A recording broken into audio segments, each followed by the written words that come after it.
Soy Romina de Luca y esto es Saquen una hoja. Hoy, a las aulas, cueste lo que cueste.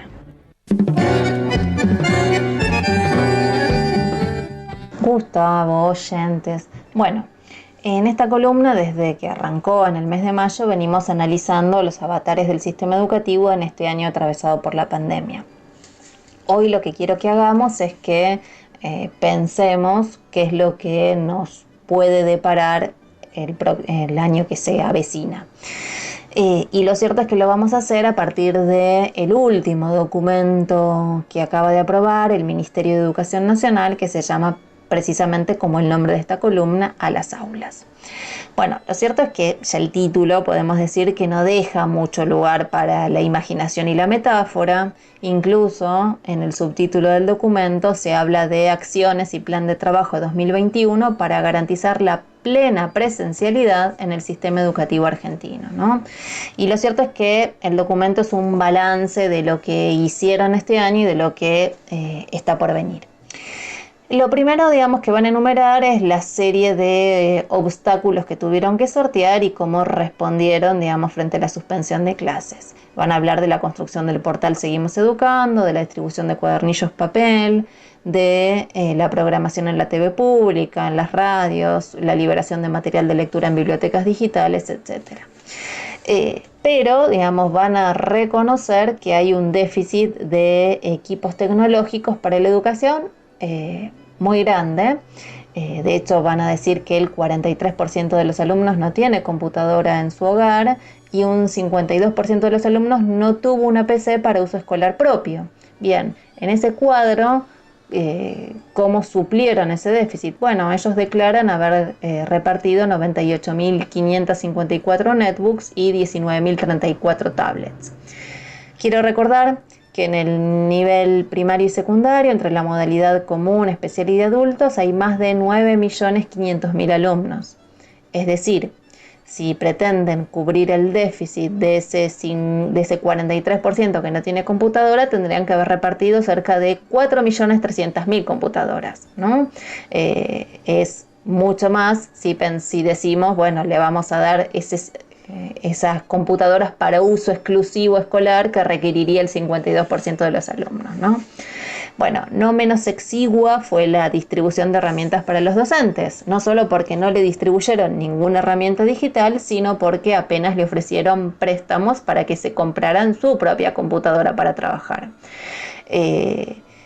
También tienen el dato de cuántos docentes no tienen una computadora para uso exclusivo y propio, y son cerca de 1 de cada 3. Bien,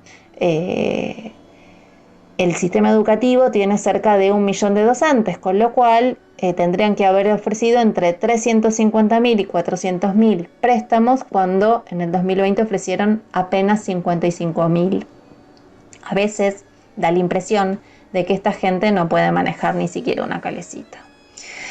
También se van a encargar de balancear los recursos que hacen falta para aprender, ¿no? Y también recuperan la agenda de lo que hicieron, además de la mención de la edición de libros, de materiales, de producción radial, etcétera, que recién mencionábamos.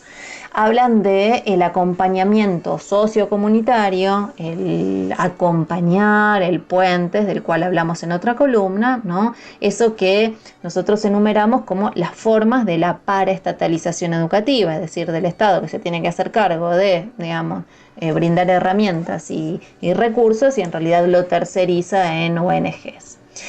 Y es sintomático, pero precisamente acá lo que señalan es que hay que fortalecer las experiencias educativas comunitarias y también financiar proyectos de investigación, de trabajos vinculados a proyectos inter y transdisciplinarios para la reorganización del currículum y la reorganización institucional. ¿Qué es lo que quiere decir esto? Bien, algo que aparece en algunos documentos jurisdiccionales, como en la provincia de Buenos Aires, que volvemos a la reorganización curricular de los contenidos en áreas, es decir, algo que no nos puede sonar para nada novedoso, nos recuerda a los 90 y también, digamos, es lo que aparece en la Escuela 2030 o la Secundaria del Futuro cuando se habla de trabajar en áreas interdisciplinarias o en trabajos por proyectos. ¿Cuál es el resultado de esta reestructuración? Bueno, la degradación de los contenidos, porque menos es agrupado en grandes bolsones. Ustedes piensan que yo exagero. Bueno, quiero recordarles que por un lado piden que esos proyectos tengan vínculo y relación con la comunidad, es decir, esa misma comunidad que tiene que hacer el acompañamiento, ¿no? Pero por otro lado, también señalan, ¿sí? Bajo el ítem Agenda 2021, continuar para profundizar el horizonte trazado, dicen que hay que producir una integración de contenidos de distintas materias y disciplinas que vaya en dirección a un currículum menos clasificado, evaluación formativa y otro régimen académico, ¿no? Más claro, imposible, degradación de los contenidos. Además, quiero decir, esos que criticaban a las escuelas de verano de Larreta, bueno, ahora descubrieron también en el texto de las aulas que el verano es una oportunidad de garantizar, digamos, el autoaprendizaje o el acompañamiento domiciliario de los alumnos. Lo cierto es que un enorme déficit también se observa cuando vemos las promesas en materia de infraestructura. Proponen volver a las aulas. Bueno, van a resolver el problema de las escuelas Cromañón y la verdad es que no lo parece.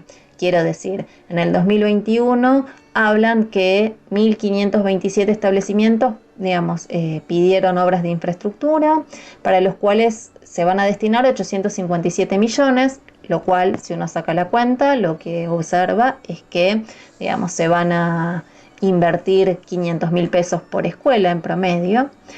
Y es mucho peor cuando vemos que, bueno, digamos que hay 22.349 escuelas que pidieron presupuesto para insumos básicos para adecuar y prevenir en sus establecimientos, digamos, posibles contagios.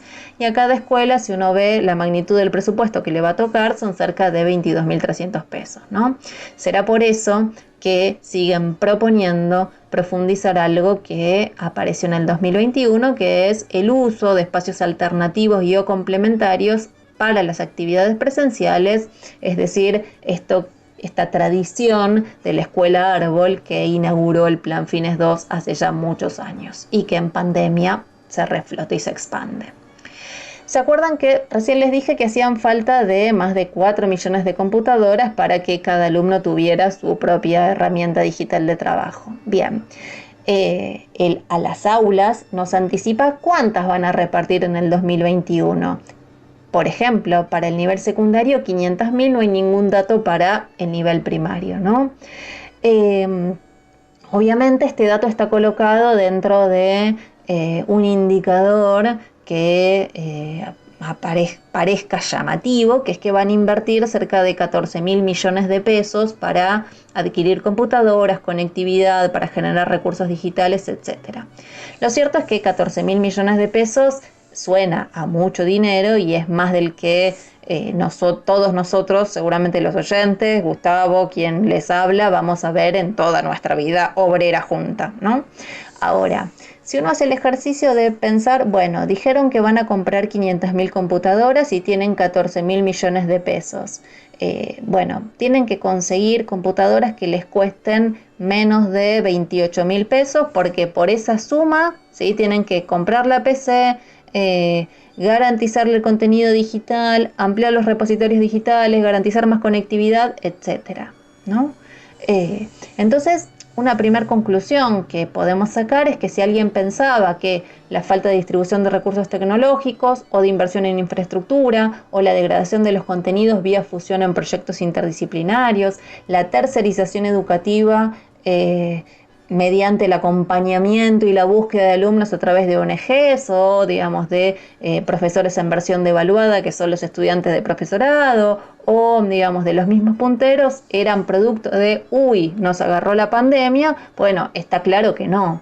Y como dijimos al principio también, digamos, estas son tendencias que operan ya en el sistema educativo y que la pandemia lo que hace es exacerbar. El gobierno tiene un plan, ¿no? Que es volver a las aulas de manera presencial, porque necesita reactivar desesperadamente la economía antes de que todo esto vuele por los aires. Entonces dice, vamos a volver a las aulas y se vale de dos elementos distintos. Anticipo los dos y desarrollo: vacuna y sindicatos docentes. Vacuna, bien. Es interesante porque dice que efectivamente la vuelta o la reapertura de escuelas de forma presencial está sostenida detrás de la campaña de vacunación, ¿no? Ahora, quiero decir, esto está dicho a fines de noviembre, aún no llegó a nuestro país ni una dosis de la vacuna de ningún laboratorio, no hay calendario oficial de vacunación, no hay ningún protocolo previsto para vacunar, y la verdad es que si lo van a hacer los mismos que dirigieron los restos de Maradona al cementerio y se equivocaron de bajada, vamos a tener problemas, ¿no? Y además, digamos, estamos hablando de vacunar a por lo menos 1 millón de docentes, ¿no? Así las cosas, lo cierto es que estas afirmaciones son de un nivel de irresponsabilidad supremo. Y este énfasis por la apertura de escuelas se da en un cuadro en el cual a nivel internacional se empieza a presionar por esto. La Organización Mundial de la Salud es un claro ejemplo. En realidad se lo hace a partir de informes que ni siquiera toman a gran escala como escenario de contagio el análisis de qué está pasando en las escuelas, ¿no? Cierto es que UNICEF dijo algo muy claro. Bueno, digamos, frente a la desescolarización masiva, tras muchos meses de suspensión, eso crea un escenario peor que si se produjeran contagios en las escuelas. La conclusión es lógica, ¿no? Estamos eligiendo entre Guatemala y Guatepeor. Y dicho sea de paso, quiero decir, digamos, estamos hablando de que a nivel mundial todavía hay 700 millones de niños que no están concurriendo a las escuelas, ¿no? Y para garantizar esa bimodalidad que dice el gobierno que puede producirse en el 2021 pese a la vuelta presencial a las aulas, porque va a ser un sistema combinado, el gobierno para esos que no tenían computadores, esos más de 4 millones, propone repartir 500.000. Obviamente la otra pata de este proceso es la dirigencia sindical, y en un doble nivel. Por un lado, porque en buena parte de las provincias se fue aceptando esta vuelta presencial o de revinculación. El mismo documento señala que hay un número cuantioso de provincias que ya tienen este tipo de actividades este año. La provincia de Buenos Aires, la ciudad de Buenos Aires, Chaco, Corrientes, Entre Ríos, Jujuy, Santa Fe, San Luis, Formosa, La Pampa, se suman Mendoza, Misiones, ¿no? Y también, entonces, cuando se aceptó esto, está claro que se estaba pensando en el escenario 2021, pero también lo que hay que decir es, digamos, el último capítulo dentro de este proceso es la paritaria docente. De hecho, el gobierno lo coloca como un elemento según el cual, ¿sí?, la dirigencia sindical peronista mostró que había asumido un compromiso a la altura de las circunstancias para desarrollar tareas en condiciones de trabajo no previstas ni deseadas, ¿no? Y se vanagloria de que, en teoría, el salario docente le habría ganado la inflación porque con la última paritaria se habría sellado un acuerdo del 33% anual. Bueno, nosotros siempre dijimos que discutir porcentajes es una trampa porque la carrera contra la inflación es imposible y eso te dice poco de la magnitud de el importe que necesita un docente para tener una vida verdaderamente humana. ¿Quieren ver cómo opera esto, digamos, concretamente? Bien, supongan que Trota tiene razón y que los salarios docentes le ganaron a la inflación. Bien, ¿cuál es el valor del cargo testigo con el cual estamos cerrando este año de pandemia? 27.500 pesos, ¿no? Con sumas en negro, que ya está en la escala, y en donde, digamos, una familia tipo, para no ser pobre, necesita casi más del doble. En provincia de Buenos Aires, el cargo de testigo, 36.000 pesos, ATINDEC dice que una familia tipo necesita 73.400 pesos. Bien, lo que está claro detrás de este último anuncio de la paritaria celebrada a fines de noviembre es que lo que ahí se celebró es la gobernabilidad 2021 en un cuadro de situación salarial desesperante donde cualquier limosna no parece bien vista. Y lo cierto es que el documento oficial señala que, digamos, a nivel internacional inclusive, se habla del diálogo entre los sindicatos y el gobierno porque toman como indicador la ausencia de paro. Bueno, claro está, con estas conducciones sindicales.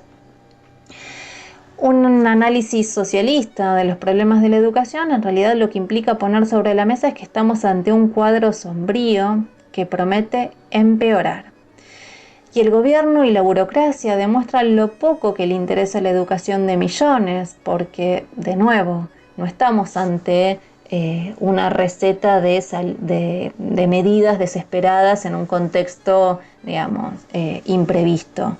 Las mismas recetas pobres que se aplicaron en el 2020 proponen extenderse en el 2021 y tras cartón, con una presencialidad que lo único que va a hacer es exponer la vida de millones.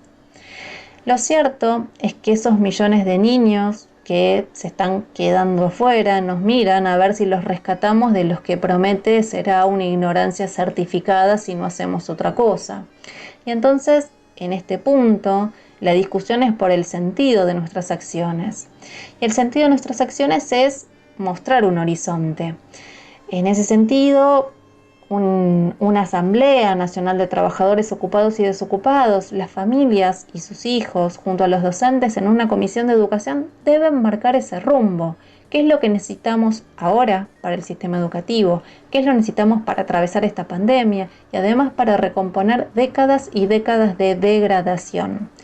De esta convocatoria nosotros formamos parte e invitamos al conjunto de los docentes que están escuchando esta columna a que se sumen. Marzo de 2020 es el momento. Y mientras preparamos ese gran encuentro donde podamos pensar cuáles son nuestros problemas y las soluciones que necesitamos, invitamos el próximo 20 de diciembre a copar todas las plazas del país, porque al embrutecimiento absurdo al cual nos expone esta sociedad hay que oponerle organización. Amigos, sigan escuchando la radio Vivido Equivocada, que lo demás es silencio.